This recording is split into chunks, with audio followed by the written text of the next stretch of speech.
주일 아침에 함께 은혜 받고자 하는 하나님의 말씀은 구약 성경 창세기 31장 1절에서 16절 말씀이 되겠습니다. 여러분 앞에 봉독해 보입니다. 야곱이 나반의 아들들이 하는 말을 들은즉 야곱이 우리 아버지 집 소유를 다 빼앗고 우리 아버지의 소유로 말미암아 이 모든 재물을 모았다 하는지라. 야곱이 나반의 안색을 본즉 자기에게 대하여 정과 같지 아니하더라. 여호와께서 야곱에게 이르시되 내 조상의 땅 내 족속에게로 돌아가라.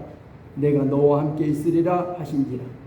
야곱이 사람을 보내어 라헬과 레아를 자기 양떼가 있는 들로 불러다가 그들에게 이르되 내가 그대들의 아버지의 안색을 본즉 내게 대하여 정과 같지 아니하도다. 그러할지라도 내 아버지 하나님은 나와 함께 계셨느니라. 그대들도 알거니와 내가 힘을 다하여 그대들의 아버지를 섬겼거늘 그대들의 아버지가 나를 속여 품삯을 10번이나 변경하였느니라. 그러나 하나님이 그를 막으사 날 해치지 못하게 하셨으며 그가 이르기를 점 있는 것이 내 싹시 되리라 하면 온 양떼가 나은 것이 얼룩무늬 있는 것이니 하나님이 이같이 그대들의 아버지의 가축을 빼앗아 내게 주셨느니라.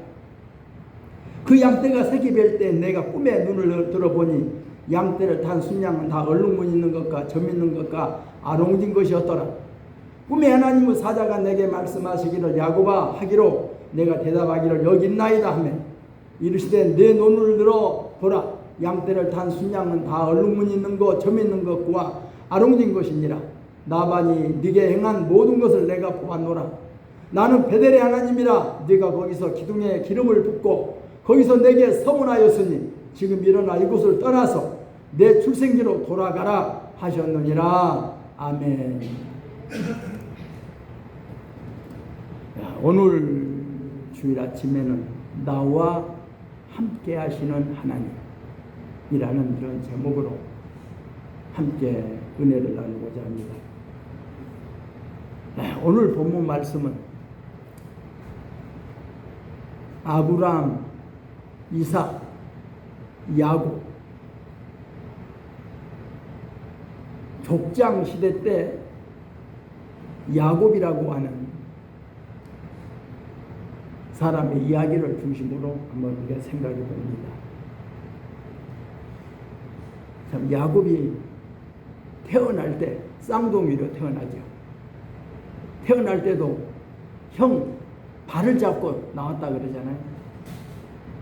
아마 야곱이 형이 되고 싶었는데 형이 못 됐고 그래서 야곱이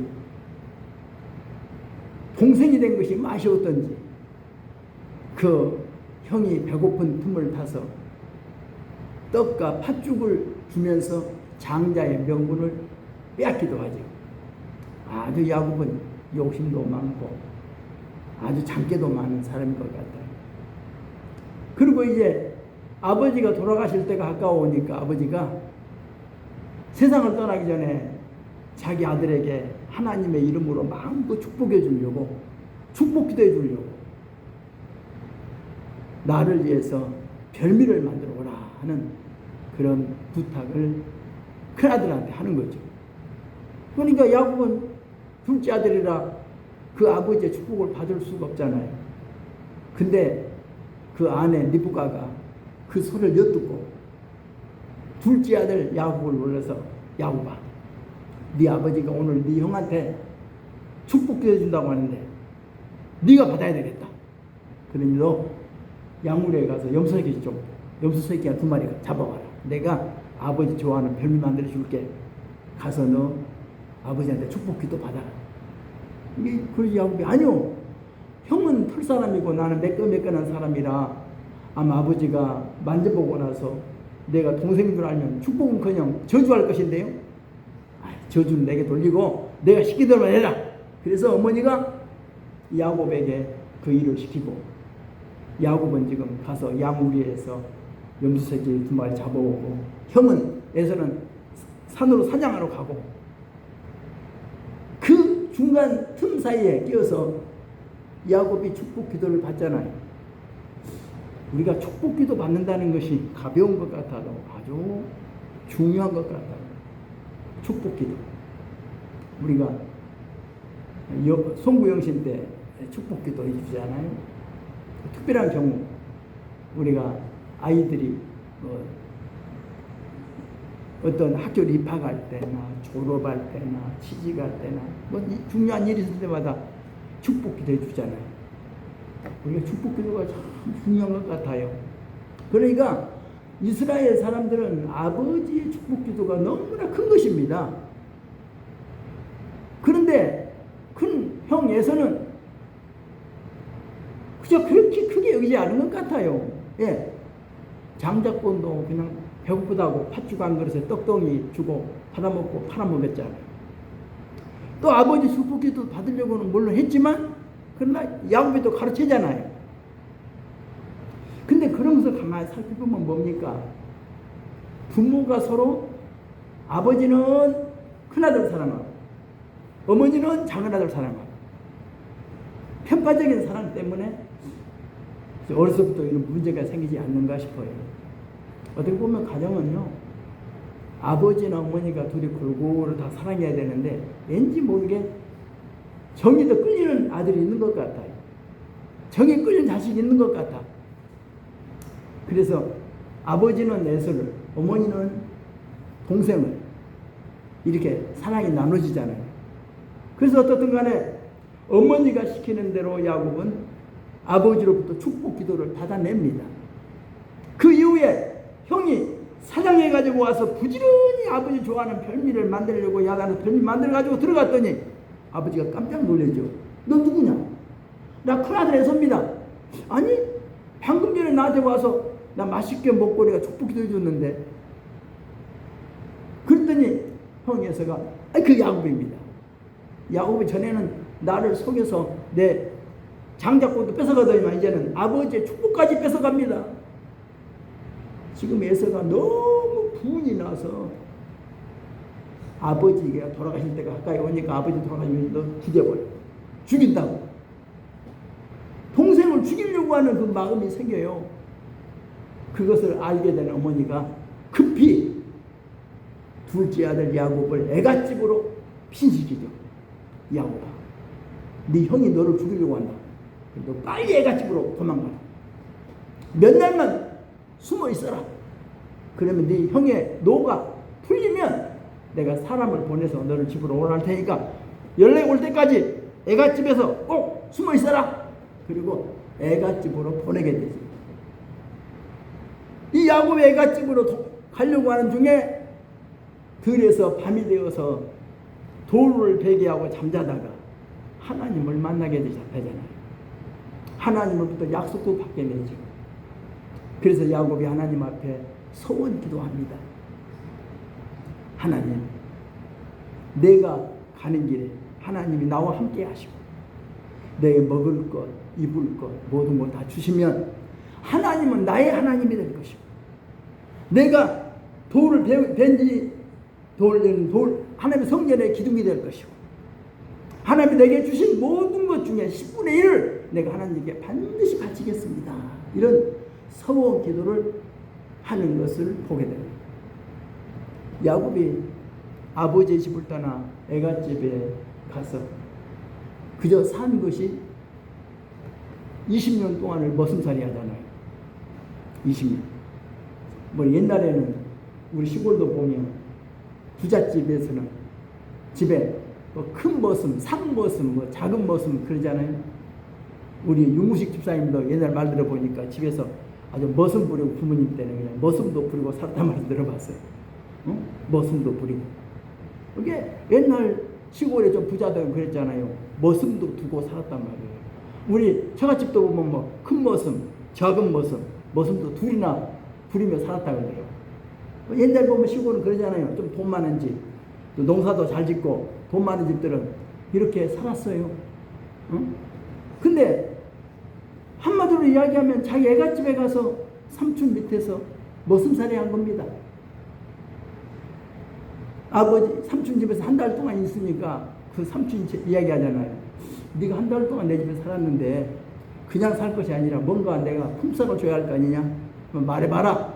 그랬더니 그 둘째 딸 나엘이 너무나 예뻐서 나 그러면 내가 나엘을 나에게 주십시오. 아내를 주면 내가 7년 동안 내가 살겠습니다. 그래서 나엘을 위해서 7년 동안 머슴 살죠.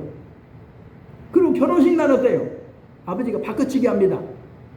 큰 딸을 내 아내를 그냥 줬어요. 잠자고 밤에 일어나서 그러잖아요. 왜 나한테 거짓말했냐고. 우리 이 지방의 풍습이 동생을 먼저 씹어내지 않는다. 네가 그러려면 다시 7일 더 채워라. 그리고 7일을 더 머슴살이 하면 내가 너한테 나일도 줄게. 그래서 야곱이 장가가기 위해서 처갓집에서 14년 동안 머슴살이를 하죠. 그리고 이제 또 그 이야기를 하잖아요. 이제 요셉이 태어났을 때 11째 아들이 태어났잖아요. 이 야곱이 삼촌한테 이야기해요. 이제 내가 처자식 데리고 우리 아버지 집으로 돌아가렵니다. 그러니까 그러지 말고 나를 사랑스럽게 여기면 여기서 더 좀 살아라. 내가 어떻게 너한테 풍성을 줄까? 한번 네가 말해봐라. 그랬더니 야곱이 이야기하죠. 그렇다면 내가 삼촌 나반에 양떼들을 다 두고 다니면서 아롱진 거, 점 있는 거, 검은 거 있으면 그것은 내가 가지고 나머지는 다 그냥 삼촌 양에게 내가 하겠습니다. 그러거든요. 그럼 그렇게 하자. 그리고 그날 어때요? 나반이 자기 양떼 중에서 검고 아롱지고 점 있는 것은 다 골라서 자기 아들들한테 줘갖고 보내버려요. 예, 이거 야곱이 가져간다고 하니까 보내버리고 아주 흰색 짐승떼들만 남겨두고 살길 거리를 두고 하게 하는 겁니다. 그러니까 이 삼촌 나반이 참 어떻게 보면 너무 나빠요. 조카한테 정당하게 준 것이 아니라 그것을 안 주려고 빼돌리는 거. 응? 하여튼 아무것도 안 주려고 빼돌리는 거예요. 그래서 그런 일을 얼마나 반복했던지 성경에 보면 10번이나 품삯을 바꾸었다 이렇게 말하고 있어요. 완전히 그냥 조카를 그냥 가지고 논 거지요. 한마디로 이야기하면. 예? 참 얼마나 억울하겠어요. 힘이 없으니까. 정말 삼촌한테 10번이나 속임을 당했던 야곱입니다. 그래서 이제 야곱이 자기 고향으로 돌아가려고 하는 그때 여기 성경에 나타나면 그러잖아요. 왜 하나님은 이렇게 일하실까? 저는 이 말씀을 보면서 몇 가지를 생각해 봤어요. 하나님은 때와 기한을 정해 놓으시고 일하시는 하나님이시다. 이것을 저는 생각해 봤어요. 때와 기한이 있어요. 우리 사람들도 정해놓은 시간과 그 약속이 있잖아요. 시간이 있어요. 근데 하나님은요, 정확한 때에 하나님 일하셔요. 하나님 시간은 좀 너무나 정확해요. 성경에 보면. 근데 꼭 성경에 보면요, 요셉이라고 하는 요셉이 어디 보면 상당히 중요한 시점에 요셉이 꼭 등장해요. 요셉이 태어날 때 바로 야곱이 아버지 집으로 돌아가려고 하는 생각을 가졌다고 하는 거예요. 요셉. 그러니까 누구 한 사람이 태어났다고 하는 게 참 중요한 시기예요. 중요한 시기에 어떤 일이 벌어져요. 모세가 태어날 그 시기. 참 정말 중요해요. 그러니까 우리가 그때라고 하는 것은 하나님이 정해놓은 거거든요. 때와 기한은 하나님이 정해놨어요. 그리고 또 어떻게 보면 그런 환경들이 묘하게 또 환경이 또 변화가 돼요. 이제 그 때가 되니까 어떤 일이 일어나요?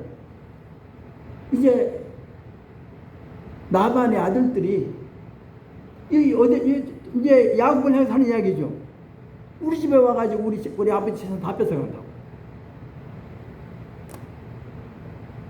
그러니까 지금 야곱은 자기 삼촌의 양을 지금 쳐주고 짐승 길러주고 있는데 다 뺏어간다고 지금 이야기하는 겁니다. 그리고 또 야곱이 삼촌 라반의 안색을 살펴보니까 이제 안색이 변해서 전과 같지 않아. 그래서 야곱이 지금 삼촌 라반이 며칠 어디를 집을 빈 틈을 타서 자기 아내들을 불러내죠.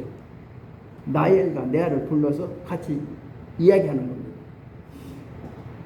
지금 너희 형제들이 나보다 네 아버지 재산 다 뺏어갔다고 이야기하고 또 아버지 삼촌 라반의 안색도 변해서 전과 같지 않다. 그런데 어젯밤에 하나님이 나보다 아버지 집으로 돌아가라고 했다. 그러면서 자기 이야기하는 겁니다.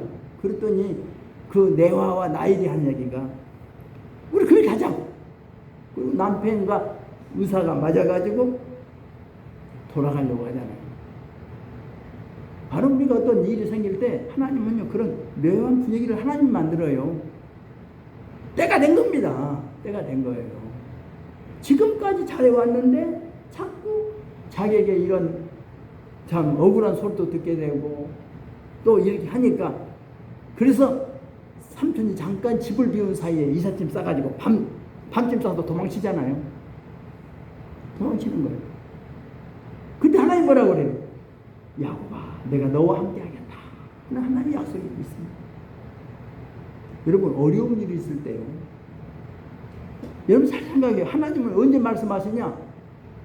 하나님은 성경을 통해서도 말씀하시고 하나님은 환경을 통해서도 말씀하시고 하나님은 기도를 할 때 응답으로도 성령의 감동으로도 말씀하시고 하나님은 여러 가지 방법을 통해서 여러분에게 말씀하세요. 그 말씀을 우리가 잘 들어야 돼. 하나님. 그러니까 야곱이 하나님의 말씀을 듣는 겁니다. 베델에서 옛날에 제일 20년 전에 떠날 때 돌베개 되고 잠잘 때 하나님의 말씀을 들었단 말이에요. 근데 이제 또 지금 때가 되니까 하나님 다시 또 말씀하신 겁니다. 부모님 집으로 돌아가요. 아버지 집으로 돌아가라는 겁니다. 하나님이 말씀하시는 거예요. 이럴 때 우리가 행동을 잘 취해야 돼요. 아, 하나님이 말씀하시는구나 하고 순종의 길을 떠났다는 것을 우리가 볼 수가 있어요. 우리 언제나 하나님을요 나와 함께 하신다고 생각하세요. 하나님은 나를 버리지 않는다. 하나님은 나 혼자 살도록 내버려두지 않는다. 내 가는 길이 캄캄해도 주는 나의 빛이 되어서 나를 인도해 주신다 하는 것을 기억하시고 캄캄해도 주님을 바라보세요. 주님이 말씀하시면 그때가 때예요. 때. 아 주님이 이렇게 지금 일하시려고 하시는구나. 아 그때 움직여야 돼요. 바다에 배가 나가려면 물이 들어올 때 나가야 돼요. 물이 없는데 나갈 수가 없어. 물이 들어와야 나가죠. 밀물과 썰물을 잘 알아가지고 배를 운행하는 것처럼 언제나 때와 기한이 있음을 깨달아야 돼요. 아 지금은 움직일 때다. 아니다. 지금은 좀 기다릴 때다. 잘 생각해요. 기다릴 때는 기다려야 돼요. 떠날 때는 떠나야 돼요. 이게 성경이에요. 이스라엘 백성들이 애굽에서 430년 살았을 때도 하나님께서 때가 되니까 하나님이 일하시잖아요. 모세를 통해서 보내서 바로에게 하나님 말씀을 전하게 하고 430년이 딱 끝나는 그날에 이스라엘 백성들 전부 다 데리고 애굽을 떠나게 하신 것도 하나님이시다.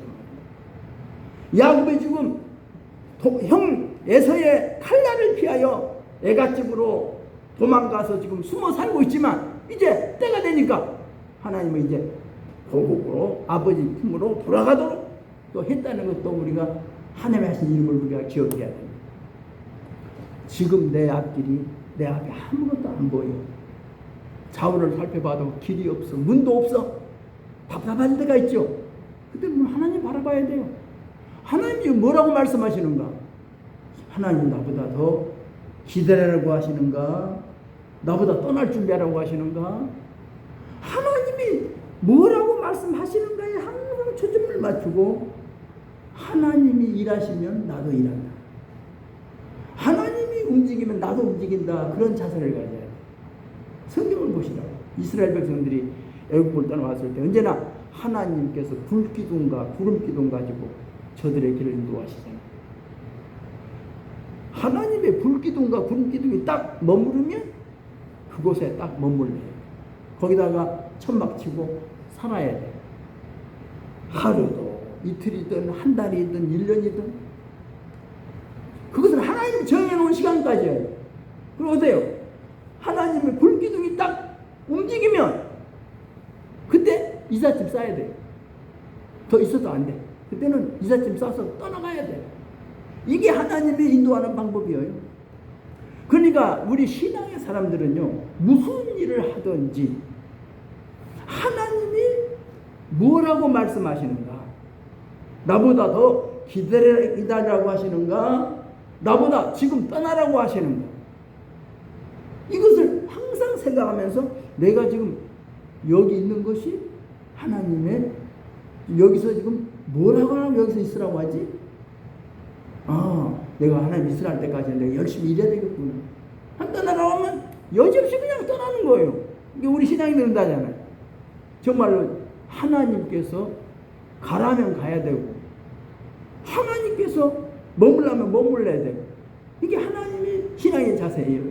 여러분이 어떤 직장을 갔든 여러분이 어디 가서 살든 무엇을 하든 매사 하나님께 항상 기도로서 우리는 알아야 돼요. 하나님, 지금 내가 이렇게 하고 있는데 우리 소상하게 우리 하나님께 기도해야 되죠.